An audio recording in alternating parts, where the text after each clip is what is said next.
Teman-teman sekalian, pada kesempatan kali ini saya akan membawakan satu tulisan ringan terkait masalah pelaksanaan atau panduan pelaksanaan sholat dan khutbah Idul Fitri untuk masa pandemi tahun 2021 ini.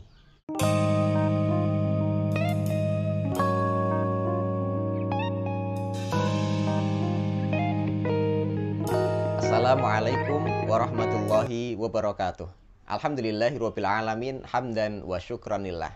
Teman-teman sekalian yang dirahmati Allah Subhanahu wa taala, masih dengan saya Ahmad Hilmi di channel Mas Hilmi Ngaji Fikih. Teman-teman sekalian, pada kesempatan kali ini saya akan membawakan satu tulisan ringan terkait masalah pelaksanaan atau panduan pelaksanaan sholat dan khutbah Idul Fitri untuk masa pandemi tahun 2021 ini. Buku yang saya pakai ini diterbitkan oleh Majelis Ulama Indonesia. Itu panduan praktis, insya Allah nanti teman-teman bisa mengikuti secara baik. Nanti saya akan jelaskan beberapa poin yang mungkin perlu saya jelaskan. Itu tidak panjang, mungkin hanya sekitar 7 atau 9 atau 8 halaman saja. Nah, nanti akan saya bawakan screenshotnya, jadi teman-teman bisa sambil menyimak, sambil mendengarkan penjelasan dari apa yang saya baca dan saya jelaskan dari beberapa poin di dalam tulisan yang dikeluarkan oleh MUI Pusat tersebut. Sebagaimana teman-teman ketahui, sekedar informasi bahwa memang di beberapa daerah di Indonesia yang masih terindikasi sebagai daerah zona merah COVID-19, itu dianjurkan oleh pemerintah, baik pusat sampai daerah, agar melaksanakan ibadah sholat Idul Fitri dan sekaligus khutbahnya itu tidak dilakukan di masjid atau di tanah lapang sebagaimana biasa, namun dianjurkan untuk melaksanakan sholat dan khutbah Idul Fitri 1442 Hijriah ini di daerah di rumahnya masing-masing dengan berjamaah bersama keluarganya masing-masing. Atau kalau belum punya keluarga, mungkin juga bisa melaksanakan khutbah sholat Idul Fitri ini di tempat tinggalnya masing-masing. Kalau yang di kos-kosan boleh di kos-kosan, atau di kontrakan atau dimanapun tempatnya berada.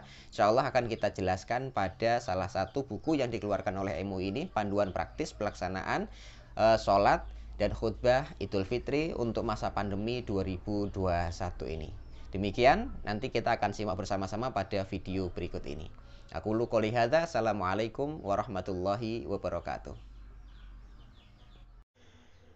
Baik, assalamualaikum warahmatullahi wabarakatuh. Teman-teman sekalian yang dirahmati Allah Subhanahu wa taala. Ini tadi panduan praktis sholat dan khutbah Idul Fitri saat wabah COVID-19 yang dikeluarkan oleh Majelis Ulama Indonesia atau MUI dari pusat.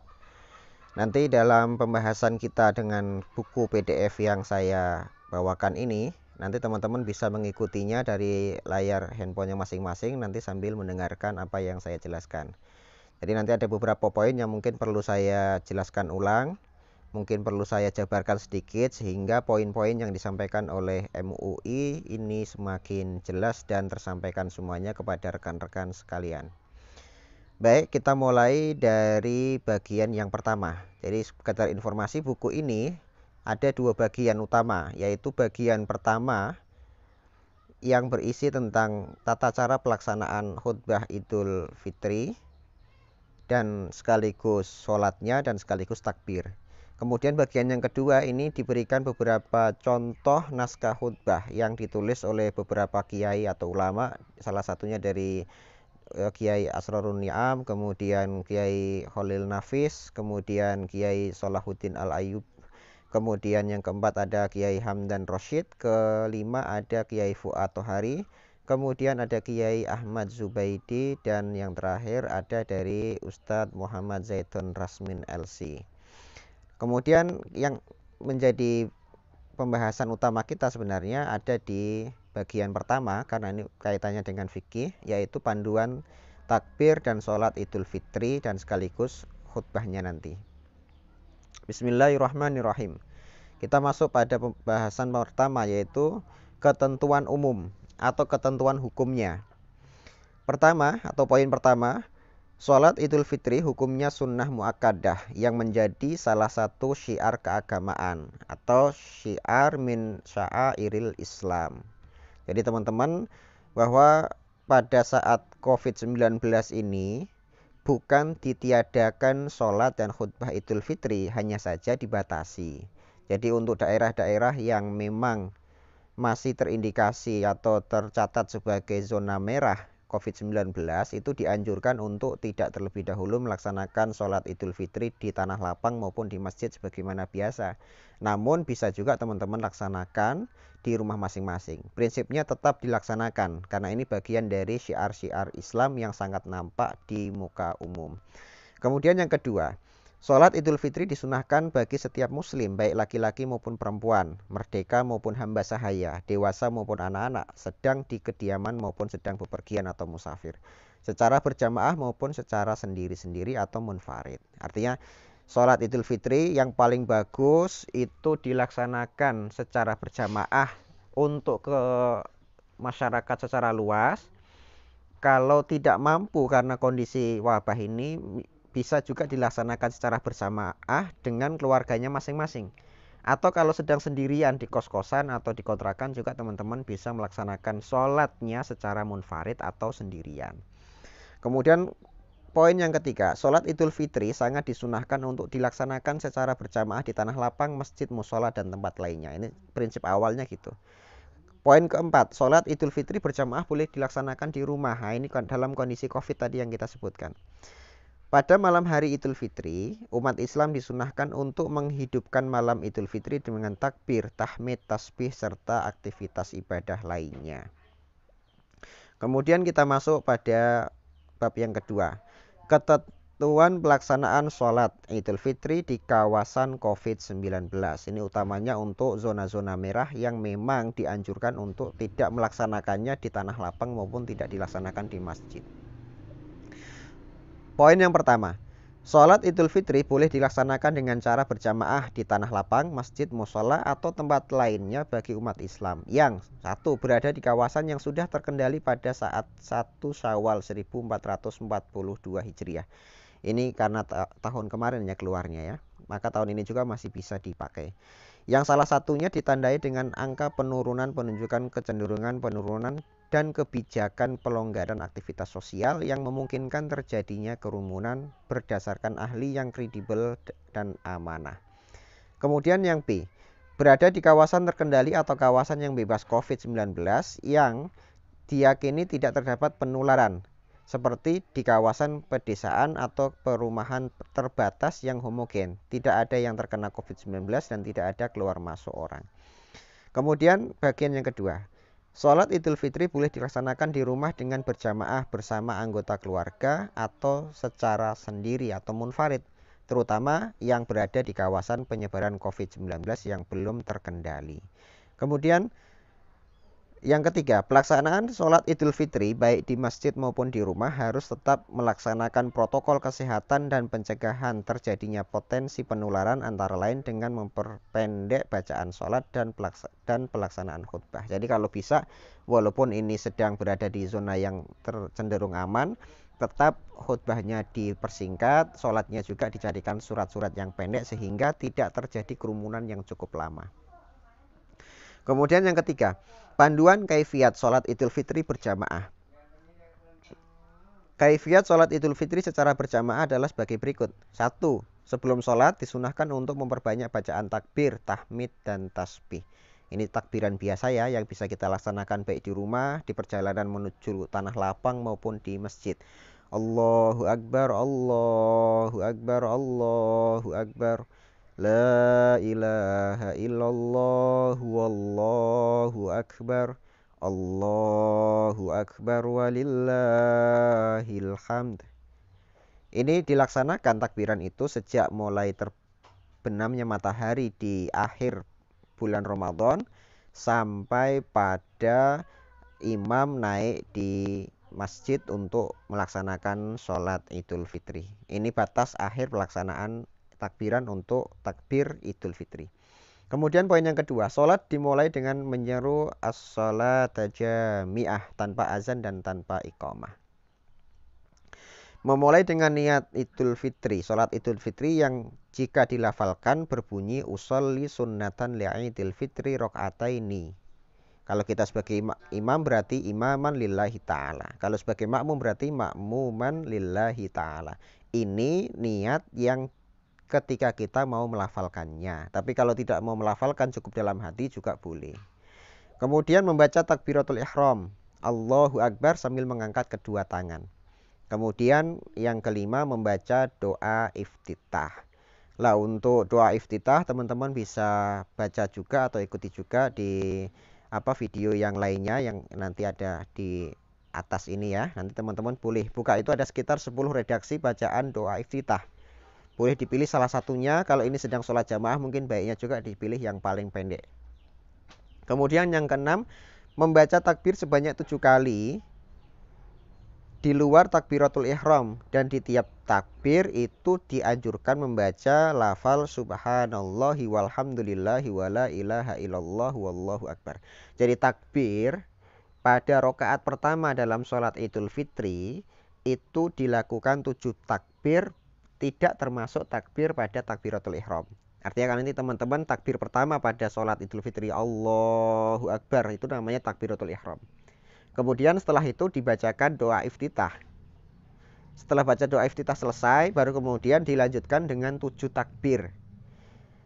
Nah, setiap jeda antara satu takbir dengan takbir lainnya, kalau waktunya sampai atau memungkinkan, maka teman-teman bisa membaca doa subhanallahi walhamdulillahi wala ilaha illallahu wallahu akbar. Subhanallahi walhamdulillahi wala ilaha illallah wallahu akbar. Ini 1 kali saja setiap jeda takbir. Jadi Allahu Akbar, subhanallahi walhamdulillahi wala ilaha illallah wallahu akbar. Allahu Akbar, subhanallahi walhamdulillahi wala ilaha illallah wallahu akbar. Itu nanti berlaku sampai 7 kali takbir. Setelah 7 kali takbir dibacakan, kemudian dilanjutkan dengan membaca surah Al-Fatihah, diteruskan membaca surat yang pendek dari Al-Quran. Ini masa pandemi karena tadi dianjurkan membaca surat pendek itu agar kerumunan yang terjadi di masyarakat luas dalam pelaksanaan sholat Idul Fitri itu tidak berlangsung terlalu lama. Kemudian seperti biasa setelah membaca Al-Fatihah dan surat pendek dalam Al-Quran, dilakukan rukuk, sujud, duduk di antara 2 sujud dan seterusnya hingga berdiri lagi seperti sholat biasa.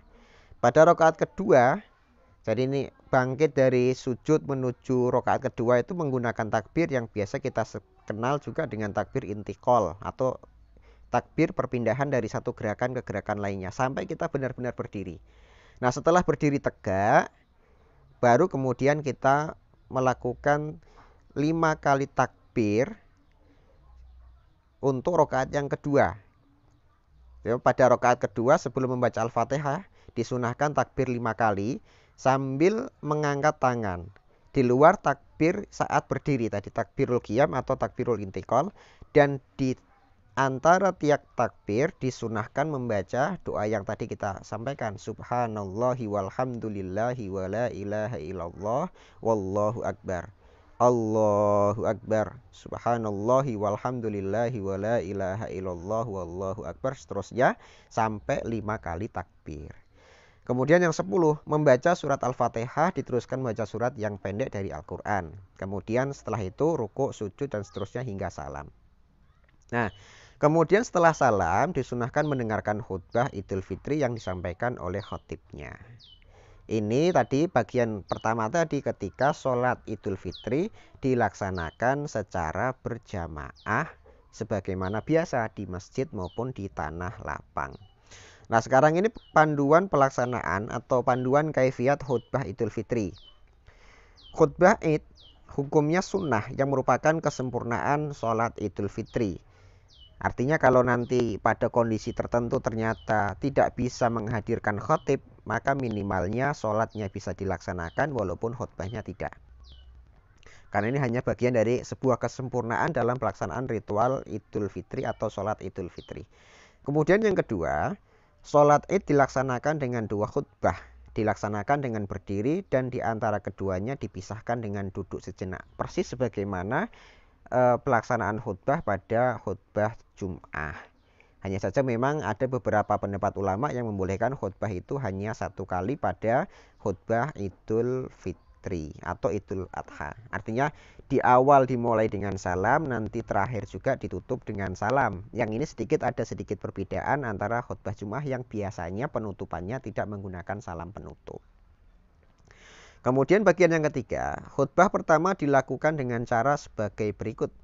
Membaca takbir sebanyak 9 kali. Allahu Akbar, Allahu Akbar, Allahu Akbar, Allahu Akbar, Allahu Akbar sampai 9 kali. Baru yang kedua, memuji Allah dengan sekurang-kurangnya membaca Alhamdulillah. Walaupun nanti ada materi mukodimah yang panjang, Alhamdulillahirabbil alamin wa bihi nasta'in dan seterusnya sampai belakang. Tapi minimalnya memuji Allah Subhanahu wa taala itu hanya membaca kalimat Alhamdulillah, itu minimalnya. Kemudian yang kedua, membaca sholawat atas Nabi Shallallahu Alaihi Wasallam. Kalau itu nanti teman-teman tidak bisa mempraktekkan yang panjang, ya boleh minimalnya membaca Allahumma sholli ala Sayyidina Muhammad atau ditambah dengan wa ala ali Sayyidina Muhammad. Itu sudah cukup. Kemudian membaca wasiat tentang takwa. Wasiat takwa bisa juga dibacakan langsung, mari kita bertakwa kepada Allah Subhanahu wa taala dengan sebenar-benar takwa, atau minimalnya dibacakan ayat yang berkenaan tentang takwa yang biasanya berbunyi ya ayyuhalladzina amanuttaqullaha haqqa tuqatih wa la tamutunna illa wa antum muslimun. Kemudian membaca satu ayat dari Al-Qur'an tambahannya kalau belum membaca ayat sama sekali. Itu khutbah pertama selesai. Biasanya penutup khutbah pertama itu juga kalau teman-teman mau menutupnya juga bisa dengan membaca surat Al-Asr. Itu sudah cukup. Kemudian duduk sejenak, kemudian membaca khutbah yang kedua atau melakukan khutbah yang kedua. Poin-poinnya sebagai berikut. Membaca takbir sebanyak 7 kali. Allahu Akbar, Allahu Akbar, Allahu Akbar. 7 kali lamanya. Kemudian memuji Allah lagi, sekurang-kurangnya membaca lafal Alhamdulillah atau Hamdalah. Dan membaca salawat atas Nabi juga sekurang-kurangnya membaca Allahumma sholli ala Sayyidina Muhammad. Kemudian wasiat takwa, dan yang terakhir mendoakan kaum muslimin. Nah, kaum muslimin yang kita doakan itu baik yang hidup maupun yang sudah wafat lebih dahulu mendahului kita. Itu doa yang biasanya kita baca, Allahumma gfir lil mu'minina wal mu'minat wal muslimina wal muslimat al ahya'i minhum wal amwat innaka sami'un qaribun mujibud da'awat ya qadiyal hajat, dan seterusnya. Atau kalau tidak bisa menggunakan bahasa Arab juga boleh menggunakan bahasa Indonesia. Baik teman-teman sekalian, itu panduan umum tentang pelaksanaan khutbah. Kemudian kita masuk pada poin yang kelima ini ya, bagian kelima, ketentuan sholat Idul Fitri di rumah. Ini sama persis sebenarnya, nanti hanya dibedakan pelaksanaannya ini tidak di tanah lapang atau tidak di masjid jami, namun pelaksanaannya di rumahnya masing-masing melihat kondisi di wilayahnya sendiri-sendiri. Kalau kita masih terhitung sebagai wilayah yang dianggap sebagai zona merah COVID-19, maka lebih baiknya pelaksanaan sholat dan khutbah Idul Fitri dilaksanakan sendiri-sendiri di rumah bersama keluarganya. Ini ketentuan sholat Idul Fitri di rumah. Yang pertama, sholat Idul Fitri yang dilaksanakan di rumah dapat dilakukan secara berjamaah dan dapat dilakukan secara sendiri atau munfarid. Artinya kalau teman-teman sudah punya keluarga, boleh dengan keluarganya, anak, istri, cucu, dan lain-lain. Kalau tidak ada sama sekali, maka boleh teman-teman melaksanakan sholat Idul Fitrinya di rumah sebagaimana melaksanakan sholat duha. Hanya saja bedanya ada 7 takbir di rokaat pertama dan 5 takbir di rokaat yang kedua. Itu saja. Jadi persis pelaksanaannya seperti sholat duha. Kemudian yang kedua, jika sholat Idul Fitri dilaksanakan secara berjamaah, maka ketentuannya sebagai berikut. Jumlah jamaah yang sholat minimal ada 4 orang, 1 orang menjadi imam dan 3 orang menjadi makmum. Itu kalau ada. Kalau tidak ada ya berarti 2 orang cukuplah. 1 orang menjadi imam dan khotib dan sekaligus 1 orangnya menjadi makmumnya. Kemudian kaifiat sholatnya mengikuti ketentuan angka 3 pada panduan kaifiat sholat Idul Fitri secara berjamaah dalam fatwa ini tadi sudah kita sampaikan di awal pembahasan tadi. Intinya sama saja. Kemudian usai sholat Id, khotib melaksanakan khutbah dengan mengikuti ketentuan angka pada angka 4 dalam fatwa ini juga. Artinya teman-teman, yang kebetulan melaksanakan sholat Idul Fitrinya di rumah bersama keluarga, mungkin bapaknya bisa menjadi imam, kemudian sekaligus menjadi khotib, atau anak laki-lakinya yang menjadi imam dan sekaligus menjadi khotib. Dengan ketentuan pada poin yang keempat tadi. Jika jumlah jamaah kurang dari 4 atau jika dalam pelaksanaan sholat jamaah di rumah tidak ada yang berkemampuan untuk khutbah, maka sholat Idul Fitri boleh dilakukan berjamaah tanpa khutbah. Jadi kalau ketentuan dari MUI ini, kalau sholatnya kurang dari 3 orang, maksudnya 4 orang itu 1 imam, 3 jamaahnya, itu kurang dari itu, berarti nanti melaksanakan sholat Idul Fitrinya tidak perlu melaksanakan dengan khutbah. Artinya cukup sholatnya saja tanpa ada khutbah. Tapi kalau sudah memenuhi syarat jumlah jamaah tadi, 3 orang jamaah, 1 imam atau khotib, itu ditambah dengan khutbah. Poin yang ketiga, jika sholat Idul Fitri dilaksanakan secara sendiri munfarid, maka ketentuannya sebagai berikut. Ini bisa juga pelaksanaan sholat Idul Fitri itu sendirian, tanpa ada jamaah yang lainnya. Yang pertama, berniat melaksanakan sholat Idul Fitri secara sendiri yang jika dilafalkan itu bunyi niatnya sebagai berikut. Usolli sunnatan li'idil fitri rok'ataini lillahi ta'ala. Jadi tidak perlu menyebut kata imaman atau makmuman karena memang sudah sendirian, maka cukup membaca usolli sunnatan li'idil fitri rok'ataini lillahi ta'ala. Namun kalau berjamaah tadi, kalau sebagai imam berarti usolli sunnatan li'idil fitri rok'ataini imaman lillahi ta'ala. Kalau sebagai untuk yang sholat jadi makmum, usolli sunnatan li'idil fitri rok'ataini makmuman lillahi ta'ala. Kalau sholatnya sendirian dilaksanakan dengan cara pelan, dibaca pelan atau sir. Tata cara pelaksanaannya mengacu pada angka 3 tadi ya. Secara umum pelaksanaannya tidak ada perbedaan sama sekali. Kalau sholatnya sendirian maka tidak ada khutbah yang perlu dibaca. Baik teman-teman sekalian, ini bagian yang ke-6 sekarang. Panduan takbir Idul Fitri. Setiap muslim dalam kondisi apapun disunahkan untuk menghidupkan malam Idul Fitri dengan takbir, tahmid, tahlil, menyeru keagungan Allah Subhanahu wa taala. Kemudian waktu pelaksanaan takbir mulai dari tenggelamnya matahari di akhir Ramadan hingga jelang dilaksanakannya sholat Idul Fitri. Artinya mulainya boleh melakukan takbiran atau yang disunahkan melaksanakan takbiran itu sejak terbenamnya matahari, yaitu waktunya maghrib pada akhir Ramadan sampai malamnya, kemudian sampai menjelang imam masuk ke pengimaman untuk melaksanakan sholat Idul Fitri. Atau kalau sholatnya di rumah sampai sebelum menjelang kita melaksanakan sholat Idul Fitri. Disunahkan membaca takbir di rumah, di masjid, di pasar, di kendaraan, di jalan, di rumah sakit, di kantor, dan tempat-tempat umum sebagai syiar keagamaan.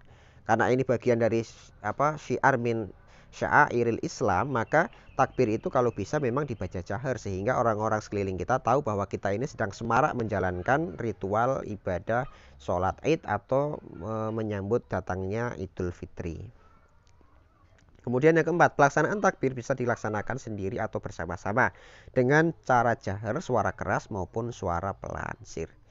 Dalam situasi pandemi yang belum terkendali, takbir bisa dilaksanakan di rumah, di masjid oleh pengurus takmir, di jalan oleh petugas atau jamaah secara berterbatas, dan juga melalui media televisi, radio, media sosial, dan media digital lainnya.